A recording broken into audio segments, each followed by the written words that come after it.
Aqsa, the written behind it is whoever became Imam al-Aqsa, whoever got control of Aqsa, they got the control of the whole world.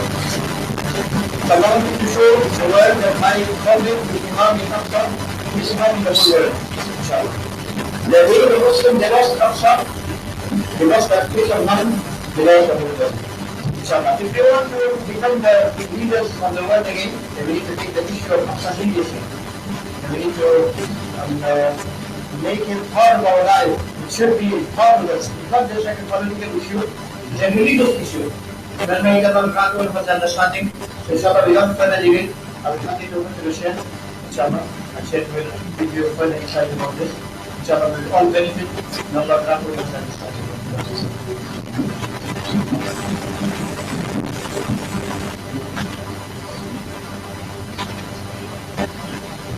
بسم الله الرحمن الرحيم الحمد لله رب العالمين والصلاة والسلام على رسول الله وعلى آله وصحبه أجمعين رب اشرح لي صدري ويسر لي أمري واحلل عقدة من لساني يفقهوا قولي. In the name of Allah, the most merciful, the most kind, and peace and blessings be upon the final messenger Muhammad, the son of Abdullah, and his family and his companions and those who follow on his footsteps until the day of judgment. It's an honor today talking about the Masjid al-Aqsa and its importance. Al-Masjid al-Aqsa is a place, as the Shaykh introduced in his introduction, is a place, if it's in the Muslim hands, the Muslims will be in with great pride and izzah. And if they lose the Masjid al-Aqsa, we see the situation of the Muslims today. We see the situation in which we are. Muslims divided, fighting each other, many states controlled, unfortunately, by various different powers. And this situation is not new. This situation existed over 1,000 years ago, when Salahuddin al-Ayyubi went through a time similar to ours. He was born while Masjid al-Aqsa was under occupation. He never saw Masjid al-Aqsa in his life, nor did his teacher, Nuruddin Mahmud, but he lived all his life working to liberate the Masjid al-Aqsa, and we will look at some of the examples of the things that he has done. Al-Masjid al-Aqsa has been under occupation for many, many years. 100 years ago, the British took control over Al-Aqsa and Bayt al-Maqdis and Jerusalem, and then handed it over to the Israelis in 1948. And the Israelis have been in control of your masjid for over 47 years. They have full sovereignty over Masjid al-Aqsa since 1967. Your masjid, controlled by a gang of soldiers, allowing whomever they wish to enter the mosque and turning away whomever they do not want inside the mosque. Every single day, there is a group of your sisters called Al-Murabitat, which means the ones that are steadfast, who come to the gates of Al-Aqsa every morning and are banned and humiliated by the Israeli soldiers. If I was to tell you that at the door of the Kaaba, there was a soldier with a gun turning away Muslims, would any of us leave the Kaaba under occupation? Allah, immediately every Muslim would pack their bags and go to liberate the Kaaba from any occupation. Al-Aqsa is the brother, the twin of the Kaaba, yet we seem to have forgotten. It's called the Masjid al-Aqsa, the furthest mosque, and it seems to be so far away from the hearts of the Muslims. It seems that it is completely forgotten. I'm sorry to start with such negativity, But in order to understand that the Ummah will never rise again until we have a Masjid al-Aqsa in the hands of the Muslims. We will never rise again. And this we can learn from history. And if we look at the time of Salah ad-Din al-Ayyubi and how he united the Muslims initially and then worked to liberate the Masjid al-Aqsa through raising awareness, and this is why I'm very thankful for the organizers for allowing us to meet with your blessed faces to talk about the Masjid al-Aqsa. This is, I don't know why it's not on the screen. We'll try to make this presentation interactive, so you can, is there any chance we can put these slides off? Yes, alright. Inshallah. We'll try to make this presentation interactive, inshallah. And I'll be asking you a number of questions. They say in education, if you listen to a lecture, you're going to forget 80% of what you hear.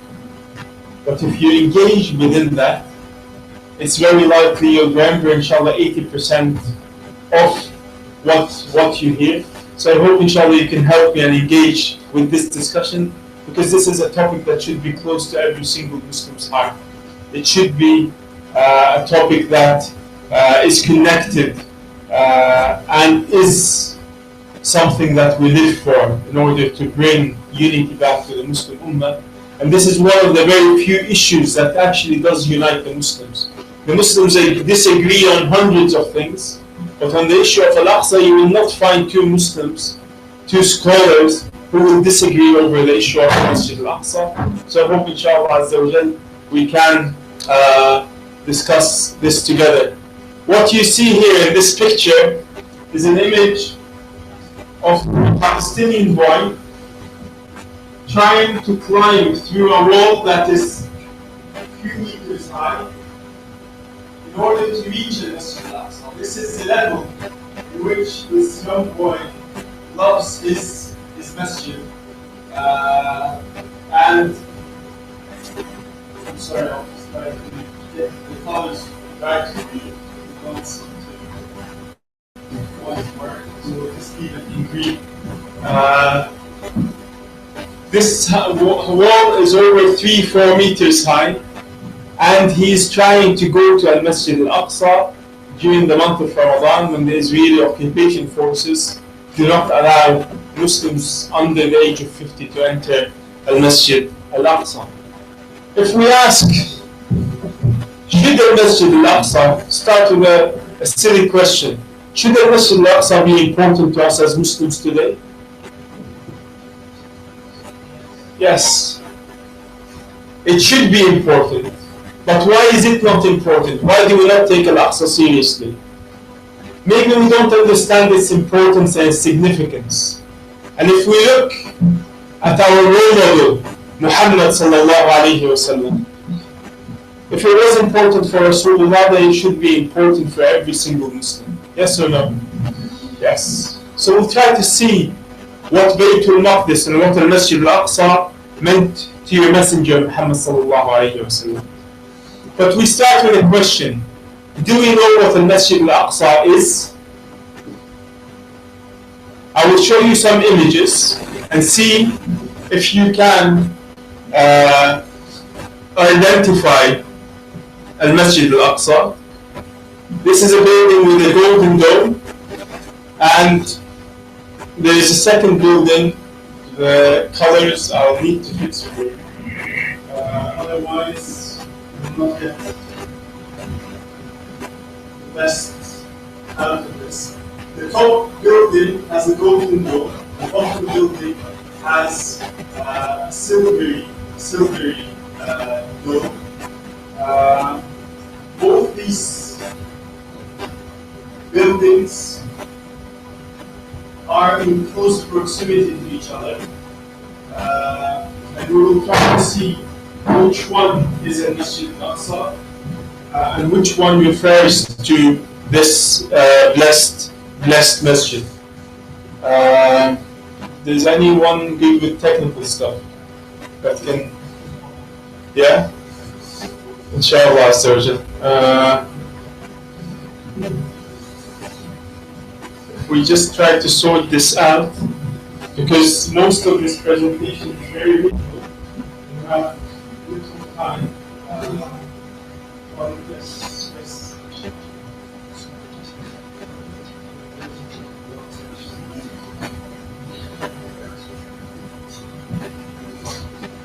We'll continue talking, inshallah, so we can manage to fix this. We asked, was it important for Rasulullah sallallahu alayhi wa sallam, was the Masjid al-Aqsa important for your messenger?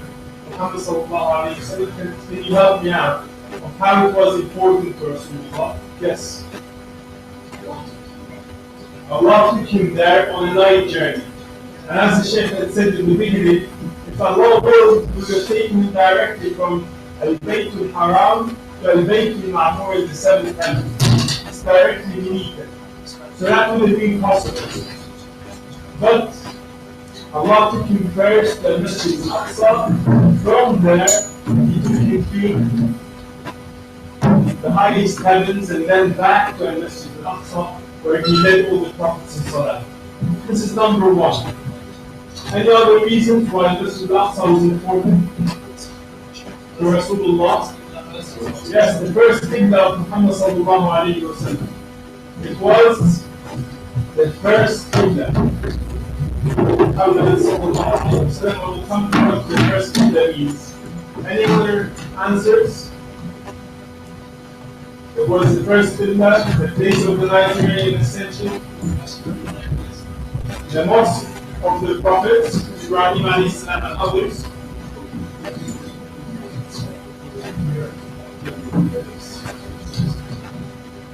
Other prophets also linked to this masjid. Any other answers? Prophets Ibrahim and Sulaiman and many other prophets were connected with this land. Anything else? It is mentioned in the Quran, Jazakumullah khair. This masjid was also mentioned in the Quran. I'll keep waiting for answers until inshallah Azza wa Jal, at least we build up some momentum. And we will come. Is there anything else? Any brothers or sisters who would like to add? Yes, it is the best that, as Allah subhanahu wa ta'ala says in the Quran, the Masjid al-Aqsa alladhi barakna hawla, and the Masjid al-Aqsa is the center of barakah for the whole area of Bilad Islam. Any other answers? Or is that enough? We can move now to the topic. Are we ready? Inshallah. So we have two images in front of us. The first one with the building of the Golden Dome. The second one is a building with a silver dome. And I will show you them in close proximity to each other. The one in the middle, this one is with the Golden Dome, and this is the one with the silver dome. How many say the one with the Golden Dome is a Masjid al-Aqsa? Please raise your hands. 0. How many say the building, this building is the Masjid al-Aqsa? Raise your hands. 1, 22, 25, 28, 29, 29. I'm very sorry to disappoint you, but that is not the correct answer. Al-Masjid al-Aqsa is neither this building nor this building. Al-Masjid al-Aqsa, when Muhammad sallallahu alayhi wa sallam came on the night journey, neither these buildings were there. Al-Masjid al-Aqsa is everything you see, including these two buildings within it. When Rasulullah sallallahu alayhi wa sallam came on the night journey, what was there was the walls of the masjid. The walls of the masjid was what Allah called in the Quran Al-Masjid Al-Aqsa. We claim to love Al-Masjid Al-Aqsa, yet we do not know what Al-Aqsa is. There is something wrong then with our love.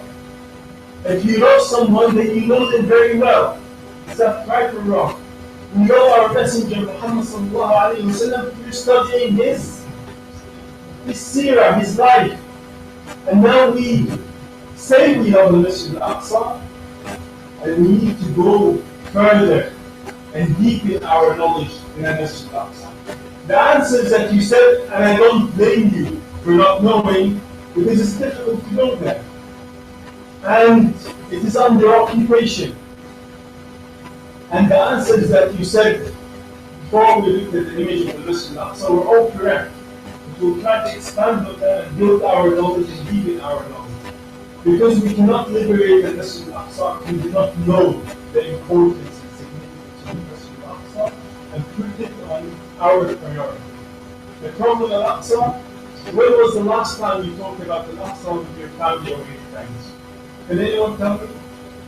Last month, last week, last year? When was the last time you attended or learned something about the Masjid Al-Aqsa? Yes. 2 weeks ago. This young boy is the future, inshallah, of liberating the Masjid Al-Aqsa.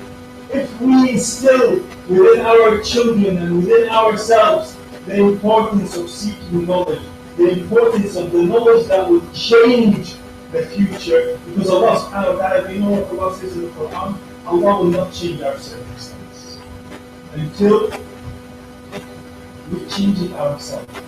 You know what that means? We will stay under occupation. And Al-Aqsa might stay under occupation for another 100 years if we do not act now. And this responsibility lies amongst every single brother, young or old, and every single sister, young or old. This is your masjid. As I said at the beginning, if the Kaaba was under occupation, Allah, none of you would sleep at night. You would think, how can I liberate the Kaaba? Al-Aqsa, your masjid is under occupation. We will come just to know a little more about the Masjid Al-Aqsa. Masjid Al-Aqsa used to be the biggest mosque in the world. And Masjid Al-Aqsa is 144,000 square meters, the size of 33 football fields. You think that's small or big? Very big. The capacity of the Masjid Al-Aqsa is 500,000 people. Before the expansion of the Kaaba in the 1980s, Al-Aqsa used to be the biggest masjid in the whole world. The biggest masjid. Your grandparents or your great-grandparents, when they would go to Hajj, would then go to Masjid Al-Aqsa and visit the Mosque of the Prophet and the Mosque of Al-Aqsa all together. But after the occupation, Muslims who lived literally a few kilometers away from the Masjid Al-Aqsa cannot see it with their own eyes. Everything you see in this picture is in Masjid Al-Aqsa. You see, this building is called the Dome of the Rock. This building is called the Jami' Al-Aqsa. And you see the minarets of the Masjid Al-Aqsa spread all around. Every inch, Ibn Abbas says, every inch in the Masjid Al-Aqsa has a story. And I'll tell you his exact words. He says every handspan, every shiver, a handspan is something like this. Every handspan, every centimeter in the Masjid Al-Aqsa, there a prophet had prayed or an angel has stood. This is your masjid that misses you and waits for the day that will come and liberate. Every inch in the Masjid Al-Aqsa has a blood of a shaheed. Every inch in the Masjid Al-Aqsa has a companion under the water. You might think, how is that possible? When Umar bin Khattab came and liberated the Masjid Al-Aqsa, he came with 30,000 Sahaba and Tabi'in, 34,000 Sahaba and Tabi'in. During the Crusader period, when Europeans left Europe and came to the Holy Land and occupied the Masjid Al-Aqsa, they killed 70,000 Muslims inside your masjid. When I say every inch of your masjid has a drop of a martyr's blood, it has a drop of a martyr's blood. 70,000, a Crusader account. He says the blood of our horses, the blood of the Muslims was coming up to the knees of our horses inside the masjid. This is your masjid that awaits you. Inside the Masjid Al-Aqsa, there's two main buildings. This is one called the Dome of the Rock, or Qubbat al-Sakhra. The reason why it's called the Dome of the Rock, or the Dome over the Rock, because the Muslims built this dome to protect the area, the rock, which was the first qibla of Muhammad sallallahu alayhi wa sallam, and to protect the area where the Mi'raj of Muhammad sallallahu alayhi wa sallam was from. And if you look at this image, can you see this in the middle of underneath the rock? There is underneath the dome. Can you see this rock? This rock is bigger than this room. It's 18 meters long by 14 meters. It is bigger than the size of the Kaaba. This was the first qibla of Muhammad sallallahu alayhi wa sallam. This other building is called Al-Jami' Al-Aqsa. This is where the Imam leads the prayer and people stand behind it in straight lines. So everything you see in this image here in front of you is Al-Masjid Al-Aqsa with its little domes. Can you see these little domes here? This dome, it looks small from distance, but this is a massive structure. It's called the Dome of the Mi'raj. And this dome here is called the Dome of the Chain. And this little water fountain is called Sabil Qaiqai, the water fountain of Qaiqai. This is the Ma'adin of Al-Masjid Al-Aqsa. Here underneath the ground is a basement that can take up to 10,000 people in Salah. Al-Masjid Al-Aqsa, when I say every stone has a story, every stone has a story to tell the Muslims who it is waiting for.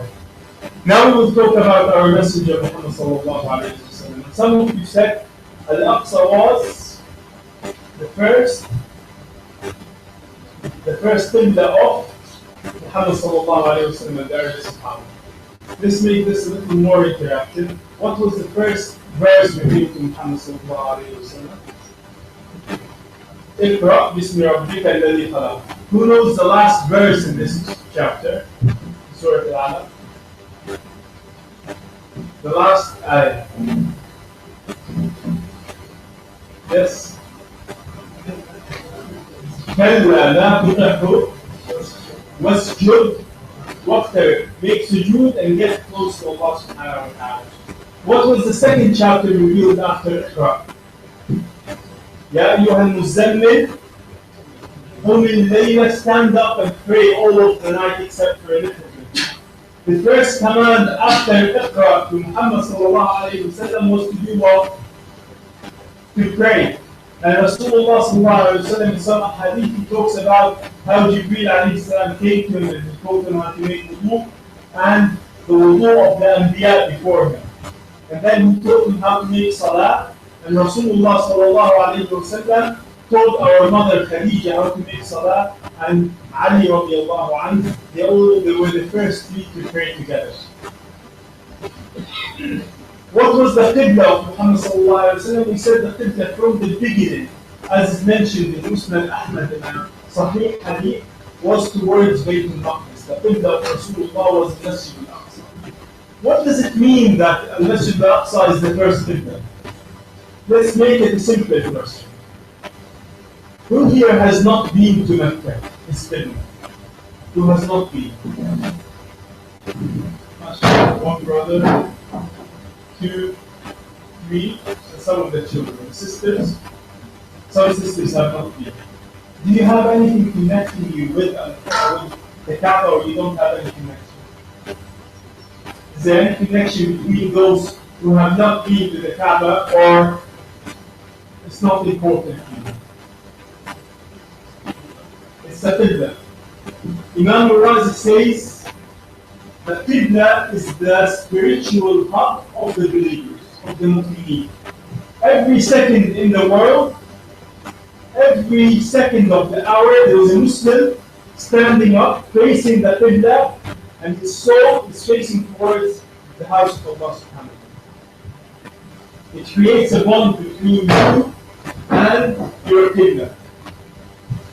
Those who have been to Mecca, mashallah, the majority have been, May Allah subhanahu wa ta'ala write it for those who have not been and also for the ones who have been again and again. Together by starting your Umrah from Al-Masjid Al-Aqsa, inshallah. Those who have been to Al-Kaaba, do you want to go back again or is that it? You've had enough. You've been once and that's it. Would you like to go again? Why? Did you like it? Was it fun? What did you like most when you saw the Kaaba for the first time? When you saw the Kaaba for the first time, did you enjoy it?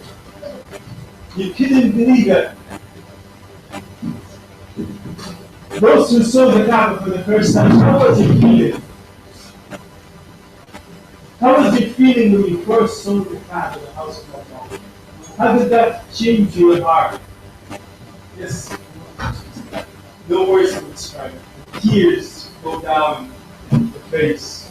And you think, Allah Akbar, I've been praying towards this face. And Allah Akbar means I've managed to see the face of Ibrahim and Muhammad and Ismail. This is something, the way you feel towards the Kaaba, the Sahaba felt towards Allah. Because it was their first thing. The Sahaba, one companion, his name is Al-Arqam ibn Abi Al-Arqam. He came to Rasulullah sallallahu alayhi wa sallam. You know Al-Arqam, Rasulullah would meet in his house, the house of Al-Arqam. He came to Rasulullah on the day Umar became Muslim. You know Umar, when he wanted to become a Muslim, he was planning to kill Rasulullah sallallahu alayhi wa sallam. And then, he heard the Quran in his heart, Allah opened up his heart. And he came and he sat in front of the Messenger. And Rasulullah said, he said, what time you believe? And Umar said, Ashhadu an la ilaha illallah. Imagine being in that company, the company of Muhammad, sallallahu alayhi wa sallam, the company of Umar. Umar, the moment he said, Ashhadu an la ilaha illallah, wa ashhadu anna Muhammadan Rasulullah, his life changed 180 degrees. Umar became a different man. Umar, from being the one that wants to kill the Prophet, is the one that now loves the Prophet more than he loves himself. Umar said, why are we hiding in the house of Al-Arqam? Let us go and make tawaf around the Kaaba. The Sahaba say the day Umar became Muslim, Islam had Aqsa. One man can make a difference. One woman can make a difference. Don't belittle yourself and think, I cannot do anything. Every single one of you, I'm talking especially to the young ones, you can be like Umar. Even the old ones. Umar became Muslim when he was in his late 30s. So it's never too late to make to leave your feet here, and to leave your figure here, and to do something positive for Islam. Islam is a religion that brings mercy. This is the Islam that Umar learned. But a religion that does not accept oppression, a religion that does not accept aggression. When they want to transgress against the Sahaba, Umar would stand up for justice. And they made tawaf around the Kaaba. On that day, Al-Arqam was rejoiced, he was so happy. He came to Rasulullah and he said, Ya Rasulullah, inni uridu bayt al-Maqdis. I would like to go and visit Bayt al-Maqdis. Rasulullah said, you want to go there for our business? He said, no. I would like to go and pray in it. What would connect Al-Arqam to Al-Masjid Al-Aqsa except Salah? What would connect you to the Kaaba except that thing of Salah? This is what connected Al-Arqam. And he yearned, he missed seeing Al-Masjid Al-Aqsa and wanted to go and see it. This was Al-Arqam ibn Abi Al-Arqam. Ibn Abbas narrates about the Qibla of Rasulullah sallallahu alayhi wa sallam. While he was in Mecca, his Qibla was Bayt al-Maqdis, and he continued to face it while he was in Medina.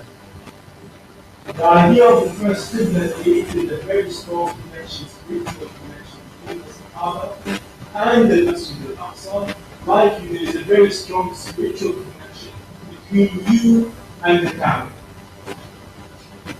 We cannot change the Qibla and say we will make the Qibla Baytul Maqdis again because Muhammad sallallahu alayhi wa sallam is the seal of the prophets. But every single one of you can create a spiritual connection between you and the Masjid al-Aqsa. Can we do it? Think, your 5 days Salah came through al Masjid al-Aqsa. I would like to suggest something to you and wish each and every single one of you would do this once a day and be selfish. Pray in your sujood that Allah will grant you a salah in the Masjid al-Aqsa when it is free. If each one of us, Allah does this, dua does not miss. If you pray to Allah subhanahu wa ta'ala sincere every day, once a day. And this dua is maybe selfish, but at the same time it's also for the ummah. Because if Al-Aqsa, Allah will give you long life to see Al-Aqsa free from occupation. And Al-Aqsa will be, if it's free from occupation, the Muslim ummah will rise again. So this dua is a very beautiful dua. Ya Allah, I ask you a prayer in the Masjid al-Aqsa when it is free from occupation. And inshallah, I pray to Allah subhanahu wa ta'ala that this prayer will pray together, inshallah. Allah subhanahu wa ta'ala calls this the first Qibla in Surah Al-Baqarah. وَمَا جَعَلْنَا الْقِبْلَةَ الَّتِي كُنْتَ عَلَيْهَا. And we have not prescribed the Qibla which you used to face except to test those who will follow the messenger from those who will turn away. Something that none of you mentioned is that Masjid al-Aqsa was the second mosque on earth. And Masjid al-Aqsa was the second mosque. It is the first Qibla, it's the second mosque. We say the second mosque. What was the first mosque? Does anyone know what the first mosque was? What was the first mosque on earth? Can anyone help me out? Yes. MashaAllah. MashaAllah, you're a very clever man. What's your name? Ilyas. MashaAllah. Ilyas seems to know all the answers. What about the other young ones? The first mosque on earth, Allah says in the Quran, is the Kaaba. إِنَّ أَوَّلَ بَيْتٍ وُضِعَ لِلنَّاسِ الَّذِي بِمَكَّةَ مُبَارَكًا. The first house created for mankind is the one in Mecca. It is blessed. Who built the Kaaba? Does anyone know? I told you this presentation is interactive. Yes. Ibrahim alayhi salam. Well done. Ibrahim alayhi salam together with his son Ismail. Does anyone disagree with this answer? Does anyone have another answer? Sister.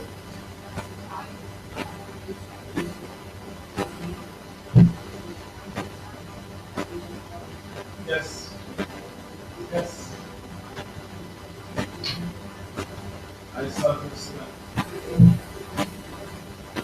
Yes.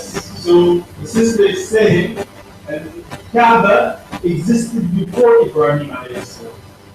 Do you have any evidence from the Quran that the Kaaba existed before Ibrahim alayhi salam, sister? Or anyone else? Yes, no, I mean the Kaaba on earth.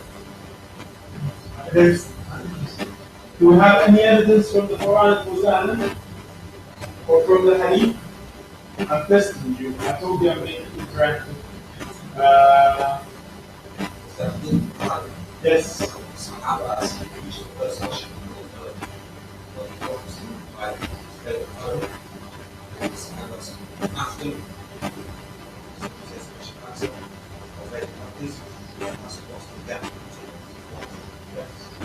And Aqsa was built 40 years after the Kaaba.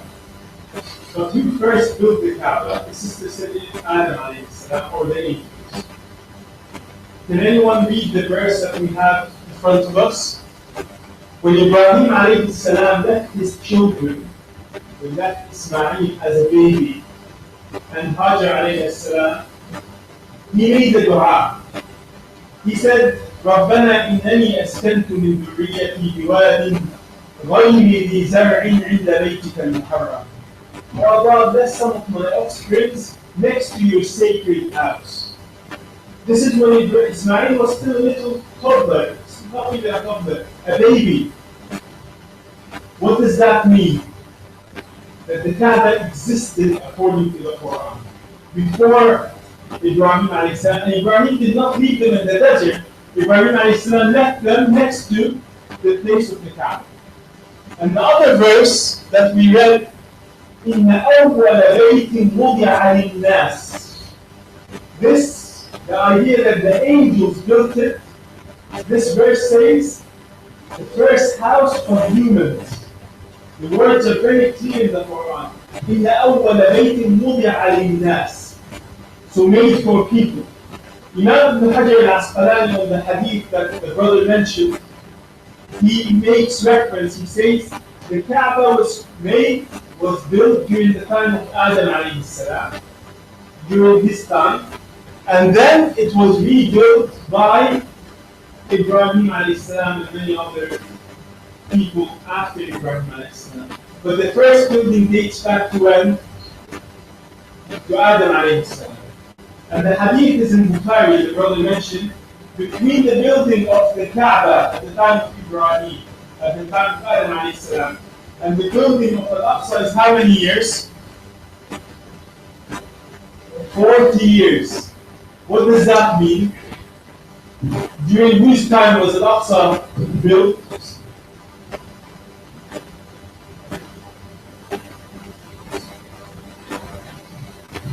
During whose time was Al-Aqsa first built? Adam alayhi salam, 40 years later, Adam lived for close to 1,000 years. So within the time of Adam alayhi salam, both of these masajid were created as centers for Tawheed on earth. We will talk about this a little further. The Kaaba, was it always like this? What's the shape of the Kaaba that we see today? Yes? Cube, square. It looks like a square, doesn't it?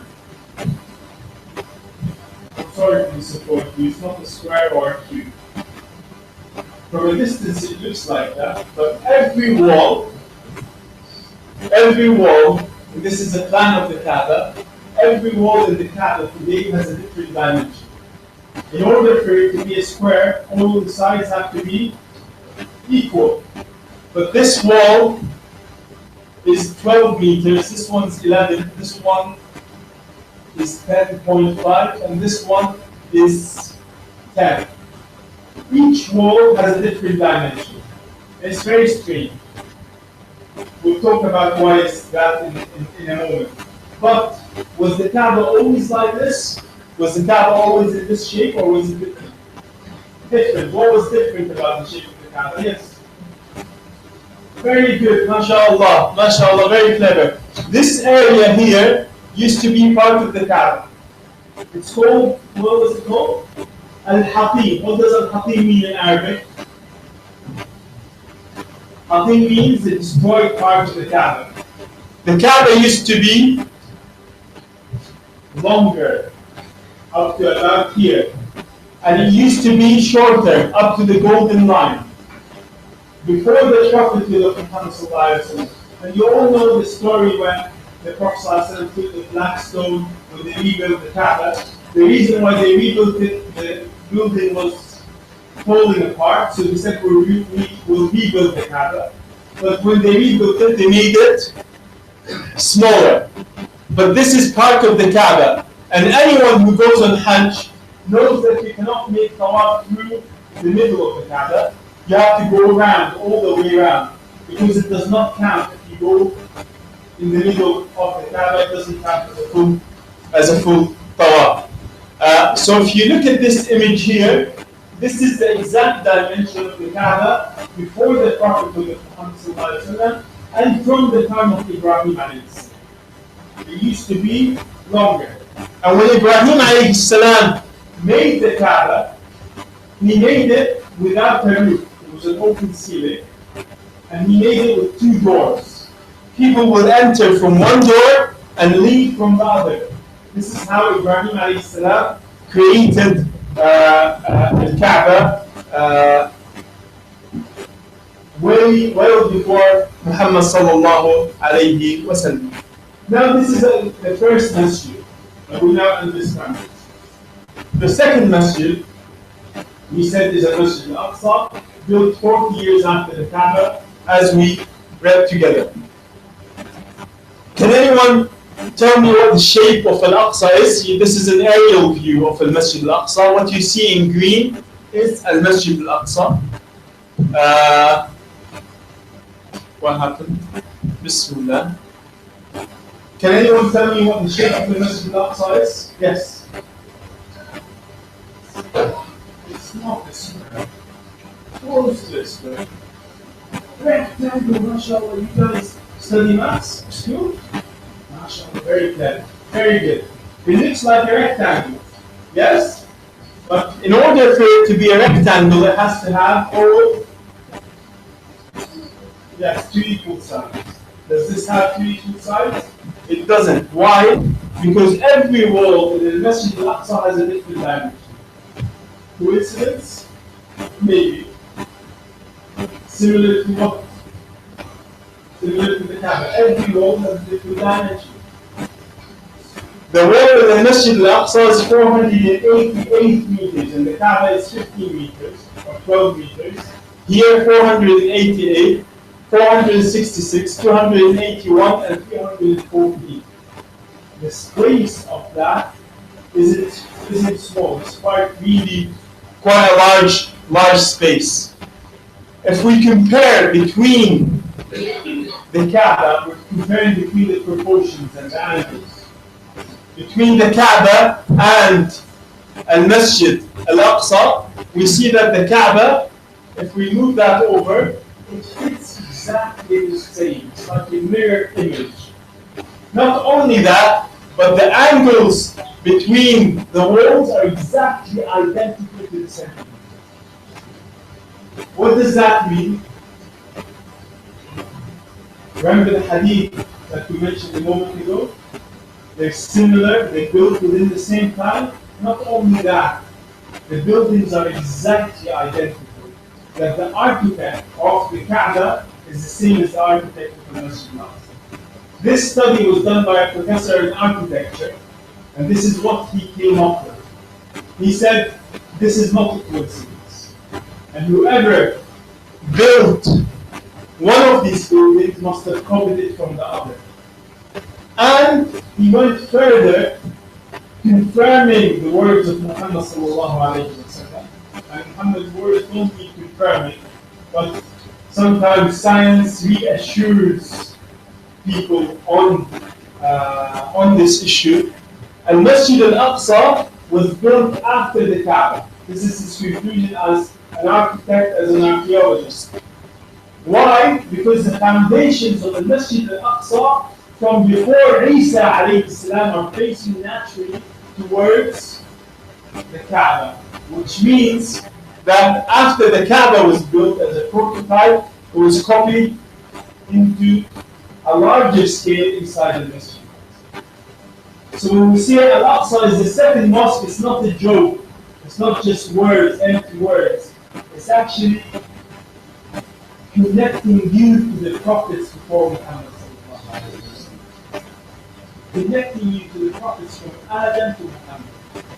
This link, if you do not believe in one of these prophets, you're outside the fold of Islam. Yes or no? لا نفرق بين أحد من رسله. Allah sends the messengers. كل آمن بالله وملائكته وكتبه ورسله. We have to believe in the messengers of Allah. And these messengers were all Muslim. All came with the message of Islam. But we start talking about Islam after Muhammad. No. The Hawariyin, the disciples of Isa in the Quran, they say, وَاشْهَدُوا بِأَنَّا Muslimun. And with this we are Muslims. These prophets were all submitting to Allah subhanahu wa ta'ala. Now we're connecting ourselves to these prophets, and this hadith mentioned in Bukhari gives us the detail of the linking between the twinning between your both Messiah. When I mentioned that if the Kaaba was under occupation, you will not stay here, but Al-Aqsa is under occupation, we're not doing anything. The reason why we did not do anything is because we didn't understand the importance of this place. If you knew that the importance of the Aqsa is the same as the same importance of the Kaaba, then you would think, yes, we have to take action to liberate it. This is part of your iman, part of your aqidah. And it should be something that every Muslim lives for. One of the guards of Al-Aqsa last week, we were sitting together, and he said, you have to tell the Muslims to love Al-Aqsa more than they love Al-Kaaba. I said, how? He said, if a mother has 3 children, and one of these children is ill, would she not give all her attention until this child gets better to that child? Would she or would she not? She would give all her undivided love to that child. And he said Al-Aqsa is being ill, Al-Aqsa is under occupation, Al-Aqsa is under the military rule of the Israelis. And the Muslims have to give it that love it needs in that hour of need. It doesn't mean to forget the Kaaba. He said when Al-Aqsa gets better, then they will go back to the same level as they were before. But when part of your body is aching, your whole body, as Rasulullah described the Ummah, it should be if one part aches, the rest of the parts of the body are standing and looking after the rest of this sick part of the Ummah. Yes.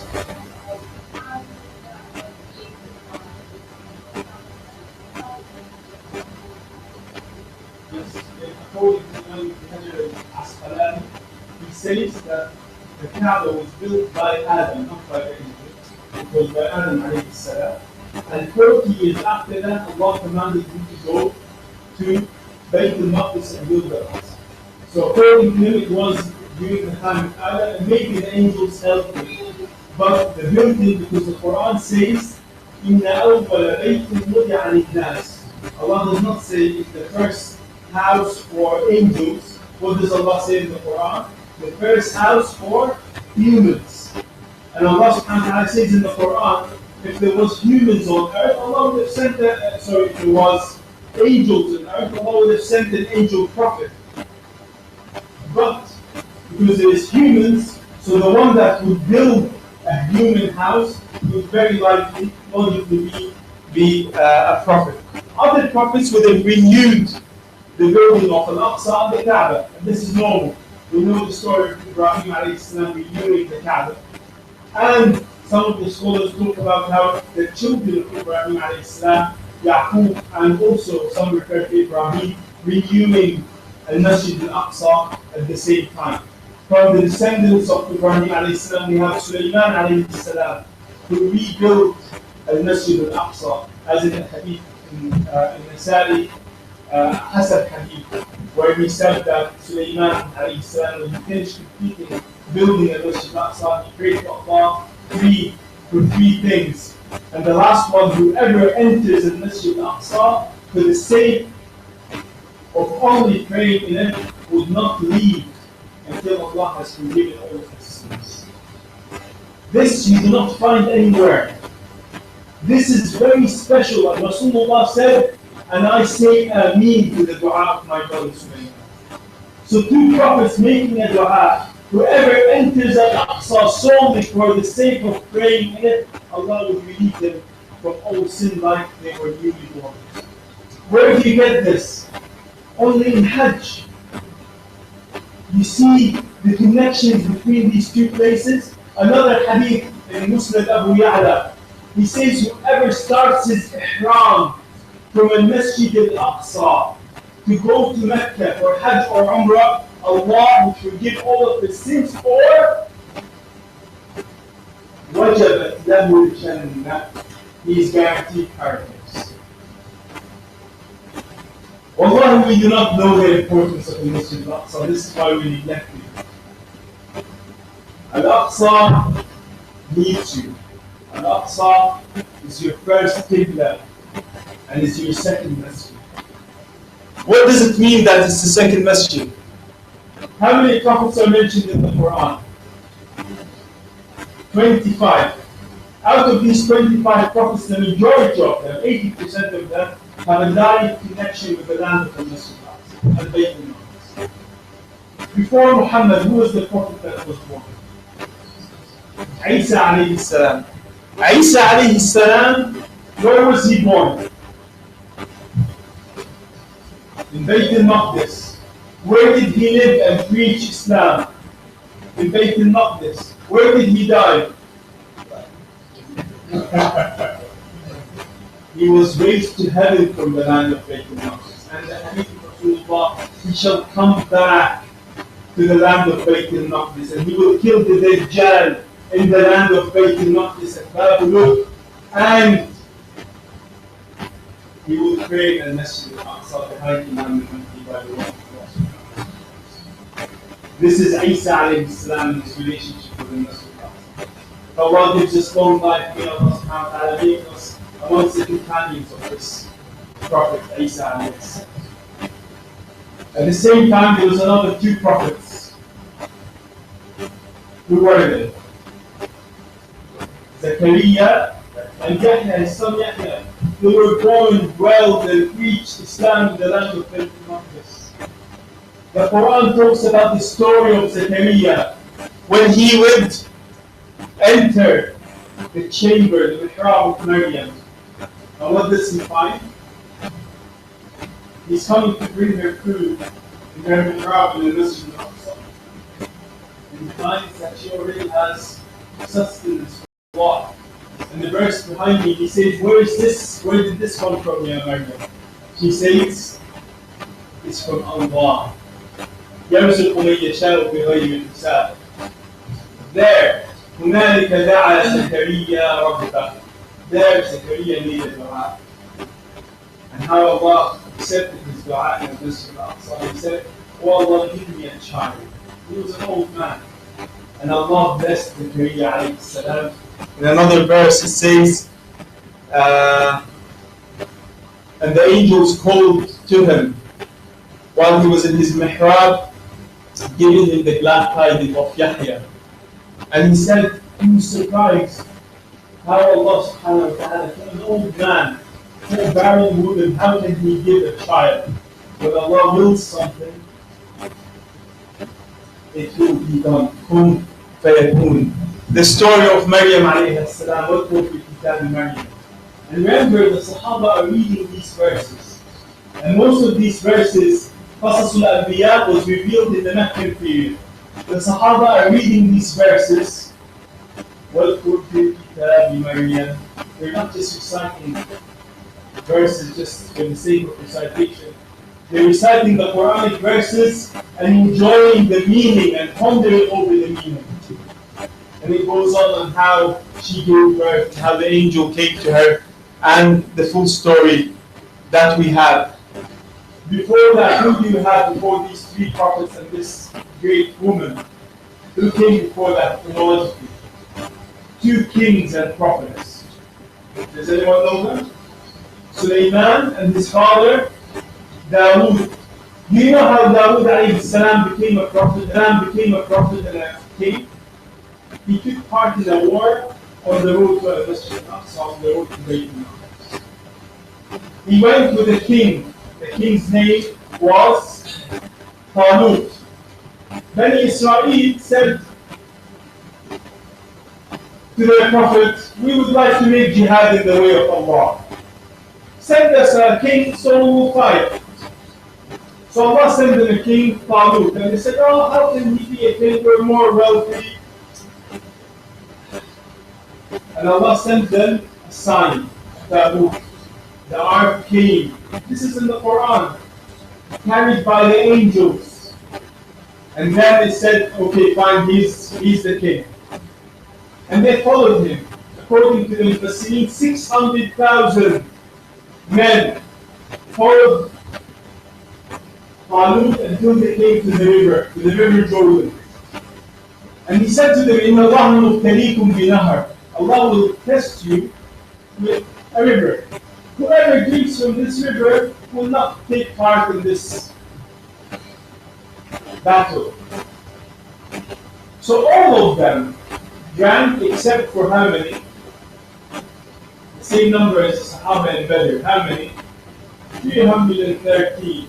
The rest drank. From 600,000 to 300, not even 1%. Many people say, yeah, when Imam Mahdi comes, we'll fight in the way of Allah subhanahu wa ta'ala. Don't we hear this all the time? If you don't get up for Salat al-Fajr, how can you fight at the side of Imam Mahdi? If you don't give tarbiyah to your soul from now, how can you really take part in such great actions as you dream? The Dajjal will be at the same time. You know what the Dajjal will give you? He will give you everything you dream of. You want a big house? You'll get a big house. You want a Ferrari? You'll get a Ferrari. You want gold? You'll get gold. Whatever you want, the Dajjal, Allah will give him the power to give you whatever you want. Which one will you choose? The army of the weak and the oppressed, or the army of the Dajjal and the strong? Sometimes theoretically we say, oh, we can do this, we can do this. Doing things in the way of Allah subhanahu wa ta'ala. Rasulullah, after one of the battles, he came and he said to the Sahaba who came from the lesser jihad to the one, the great jihad. Do you know what the great jihad is? It's to keep yourself away from haram and to preserve your heart. It's not a joke. These 600,000 left their messenger and left their king, and they went just for a simple vote.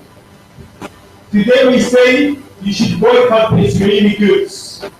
Yeah, they're tasty and they're good.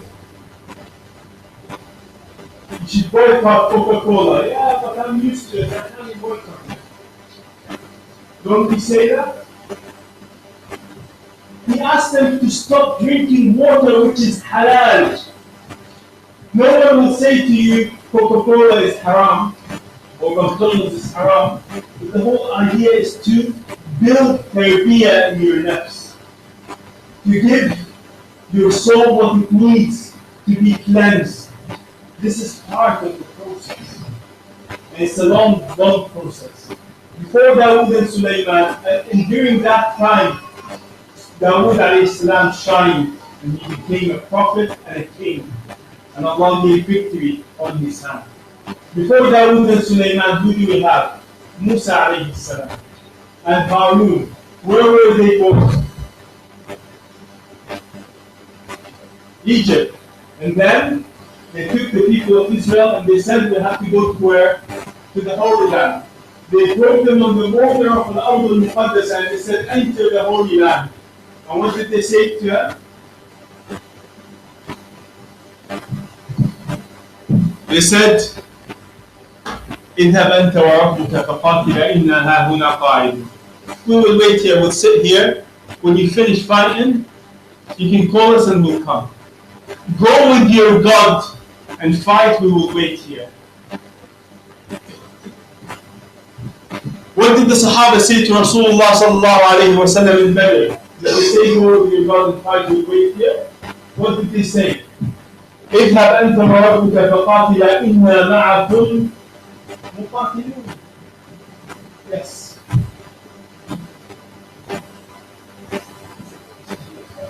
Yes, we will go with you.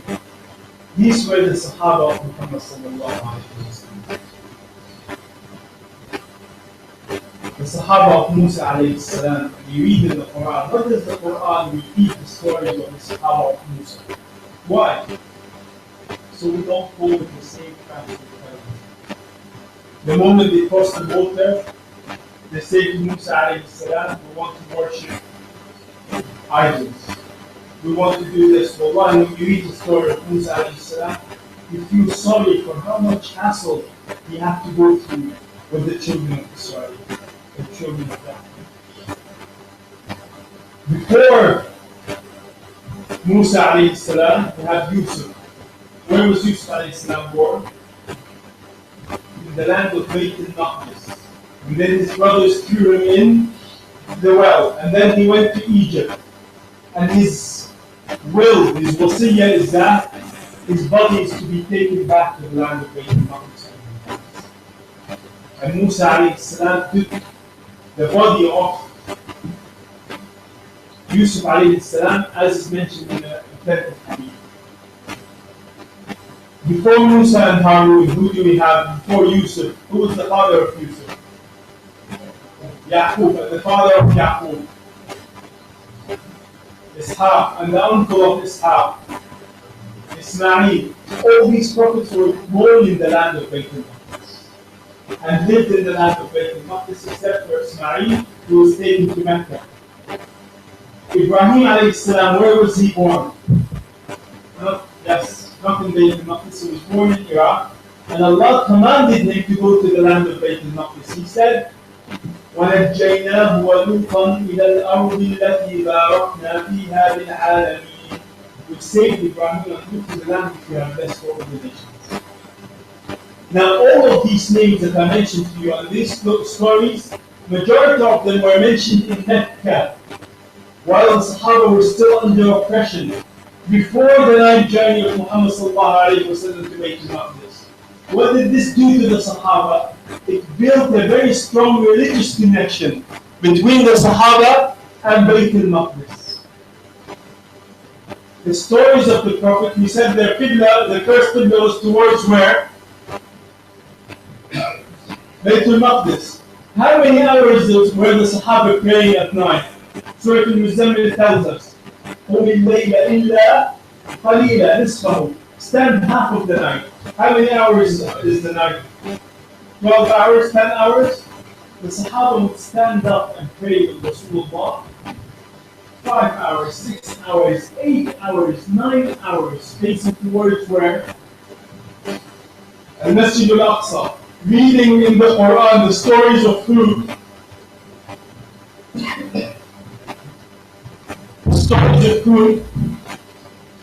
The prophets that were on the land of the Masjid al-Aqsa. Sorry.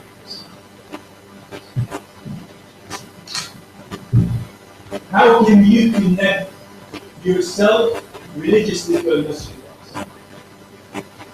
We said spiritually each one will make a special dua for the Masjid al-Aqsa once a day. Religiously, how can we connect ourselves to the Masjid al-Aqsa? Let's make this into something practical, something small. I'm not asking you to do something big. I'm asking you to do something that's small and lasting. Because Rasulullah said a good deed that lasts is better than a big one that is just a one-off. By educating yourself on the importance of Al-Masjid al-Aqsa. There are hundreds of hadith. There are hundreds of verses in the Quran. There's hundreds of books talking about the importance of this place. Read. You are the ummah of Iqra. We should be reading and educating ourselves. And Jazakumullah khair for coming today and to give up a few hours of your time to dedicate to understanding what the Masjid al-Aqsa is. The third connection that connected the Sahaba to Bayt al-Maqdis was a political one. Is there politics in the Quran? There is. It was about a war between the Romans and the Persians. When the Sahaba were oppressed in Mecca, why should they be involved with something like this? The Quran chapter, the name of the chapter is Ar-Rum. Alif Lam Mim غُلِبَتِ الرُّومُ. The Romans have been defeated. في أدنى الأرض, in the closest area on earth, referring to the area around Bayt al-Maqdis. They've been defeated in other places, but this is a place that the Quran specifies. So I give you a treatment to break. Are you following me? Yes. How long do we have? 10 minutes, 5 minutes? Inshallah. Then we'll have to wrap up a little quicker, but we'll give you a quick mental break. Does anyone here support the football team? Yes, which team? Barcelona. And another team, the second team, Real Madrid. If I tell you their next match, when is their next match? Does anyone know? Say the next match is next week. And I know the match is fixed. I've spoken to the managers. And they fixed the game 3-0 to, what's your team? Barcelona will win. Inshallah. And I tell you the match is fixed, like cricket. You know, some cricket matches are fixed. So I tell you for certain, the score will be 3-0, and this is something I've sold my house, I've sold my wife's soul, and I'm betting theoretically for a second. Betting is not haram. It is haram, by the way, just hypothetically speaking. Would anyone here bet on this issue? And I tell you 100% this will be the case. Would you bet or not? No? Abu Bakr as-Siddiq betted. Sayyidina Abu Bakr. Hadith is authentic. You know what he did when he heard this verse? The people of Mecca started taunting the believers. They said, look, people like us who worship the fire defeated people like you who worship Allah. And we will crush you and wipe you out completely. Abu Bakr said, Wallahi, we will be victorious. They said, how come? He said, Allah says, we will be victorious within a few years. They said, come on, put your money where your mouth is. So Abu Bakr said, okay, 10 camels, in 3 years, the Romans will be victorious. Fine. He went back to Rasulullah and he told the Prophet, Rasulullah said, why did you do that, Abu Bakr? Who said 3 years? He said, Allah said, Bid'ah, saying few years. And Bid'ah is between 3 and 10. Look at the Iman of Abu Bakr. He went for the lowest. What he said to him, he said, go back and increase your bet and increase the number of years. Abu Bakr went back. People of Mecca said, are you coming to withdraw your money? He said, no. Make it 100 Ferrari, 100 red camels, and make it 9 years. Within 9 years, the Romans were victorious.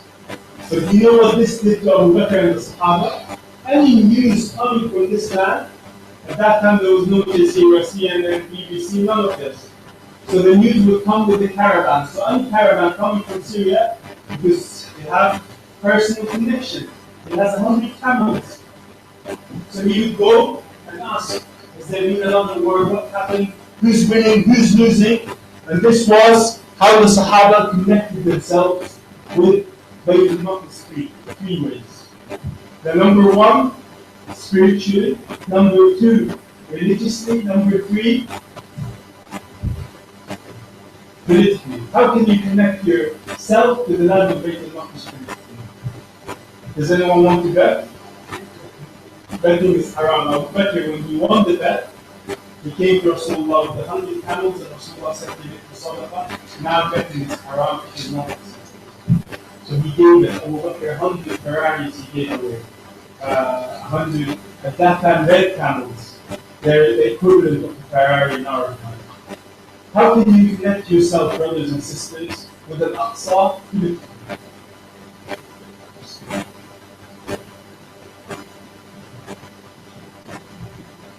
Boycott is something political.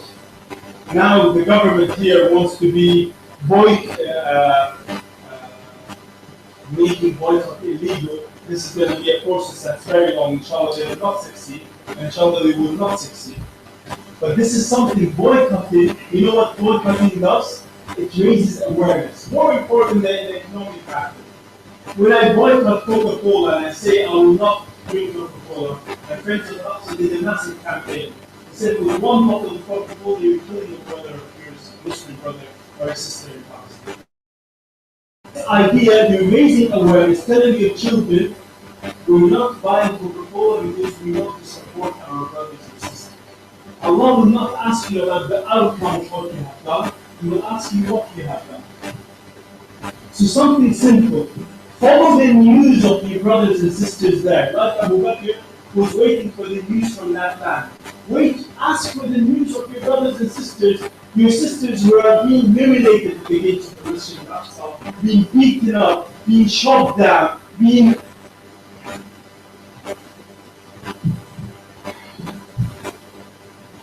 When you see it with your own eyes, Allah, it hurts.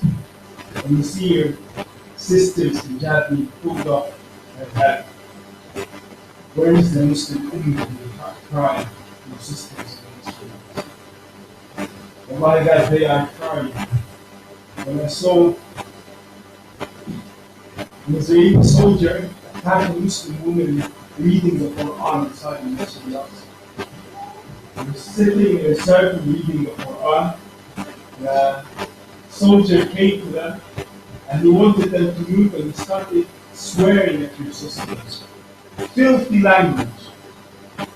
And one sister would not take it, so she took some sand from the ground and she threw it in his face as an honor. He attacked her, bit her with his teeth like a wild dog. Allah, when I saw this, I had my son with me. I was about 100 meters away. I started running to help his sister. By that time, there was an elderly woman trying to help her, and he pushed her to the ground and she broke her arm. And her mother's arm was broken. This happens on a daily basis in Masjid al-Aqsa. And we don't care. I lost my son, and it wasn't important to me. See, my sister humiliated me. In my first kidnap, in my second masjid, my sister is being humiliated and I cannot do anything. It hurts. It hurts to see the Ummah under occupation. This is the biggest humiliation when a woman was abused in Medina. Rasulullah attacked the whole tribe that humiliated that Muslim woman, Bani Qainuqa. The Khalifa al-Mu'tasim, when he heard the woman call, he said, "Ya Islamah, where are the Muslims? Wa Mu'tasimah, where is the Khalifa of the Muslimin al-Mu'tasim?" He sent an army. Its beginning was at Amuriya and its end was at Baghdad. This was when we had men amongst us. Allah, sometimes we can't call ourselves men. We're just male, not men. A man is the one that defends his honor, defends his mother, defends his sister.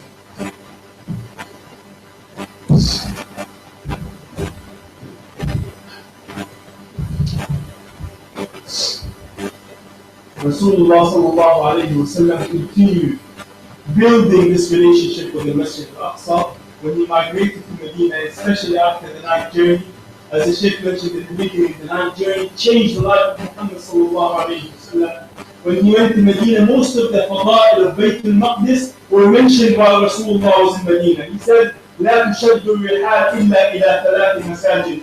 You should not go to visit for the sake of worship any masjid except the Masjid al-Haram, and Masjid al-Aqsa, and my masjid in Medina. This was the Messenger Muhammad sallallahu alayhi wa sallam telling you these are the only three places you should go and visit.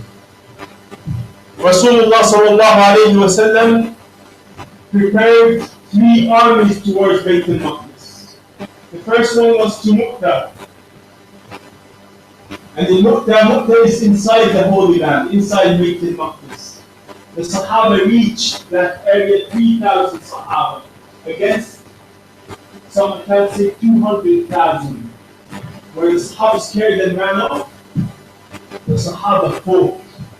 And the first Shaheed fell, the cousin of Muhammad sallallahu alayhi wa sallam. That was the second Shaheed. Abdullah ibn Ja'far ibn Abi Talib. The first shaheed was the son of Muhammad sallallahu alayhi wa sallam, the adopted son, Abdullah Zayd ibn Haritha. And the third shaheed was Abdullah ibn Rawaha. And then rose the sword of Allah, Khalid ibn Walid, and he retreated with the Muslim army. The second battle was Tabuk. Rasulullah reached Tabuk on the borders of Sham. And he said, Ma haahuna Sham. And he said while he was in Tabuk, after my death, he will enter Bayt al-Maqdis. And the third, as Rasulullah was dying, he would give the Muslim three advice. He said, Istawsu bin nisa'i khayra, look after your women. And the second, he said, As-salatu as-salah, your prayer, your prayer. And the third thing Rasulullah said, send the army of Osama, go into the land of Bayt al-Maqdis. I'm sorry we have to wrap up. There is much more we could talk about.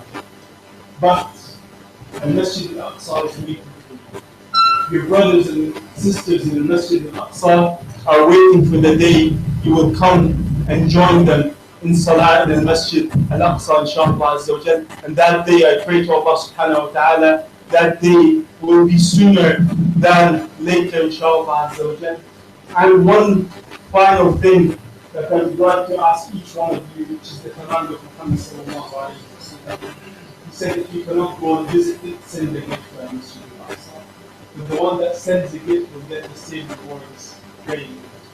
Make a spiritual connection, make a religious connection, make a political connection, and send a small gift to Masjid al-Aqsa. Even a little Quran to connect, to have something there from you until the day you come and liberate the Masjid al-Aqsa. Jazakumullah khairan jazak. Inshallah, we meet on the Masjid al-Aqsa for the occupation. Assalamu alaikum wa rahmatullahi wa barakatuh. Jazakumullah khairan Sheikh, mashallah. I'm sure the Sheikh will carry on the prototype of Hashim in the next 40 hours. So Sheikh Nakim has a busy day. He will take over the work of course. This whole topic is now close. Mashallah, he has given us time. May Allah accept this coming. We are really grateful for the prayer that he has given us this opportunity. And inshallah, he would like to invite him to come again and again, inshallah. And Sheikh has given us a very important message, very important message. Inshallah, we should go up with this. Spread the message to those who are not here. That is our duty, that Allah has given us this.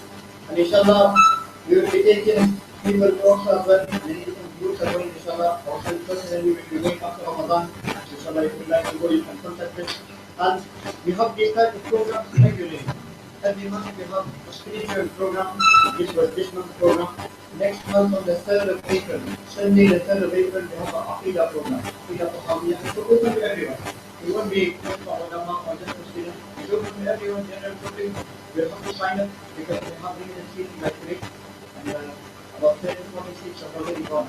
So we will have just a bit more than 50 seats. Inshallah, you can sign up, inshallah. The whole day course, 6-7 hour course. There will be question and answer session as well. So inshallah, sign up for that as well. Our programs are, you can visit our website, you can visit our Facebook page, and inshallah take dua that Allah accept our getting together here today and make it a need, our little input towards liberating Aqsa, towards the importance of Aqsa. Jazakumullah khairan. Wassalamu alaikum wa rahmatullah. Now inshallah we'll be having Aisha Malai in the Jaman. We'll be starting the next 2 minutes.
I say, that's what we're talking about. Yeah.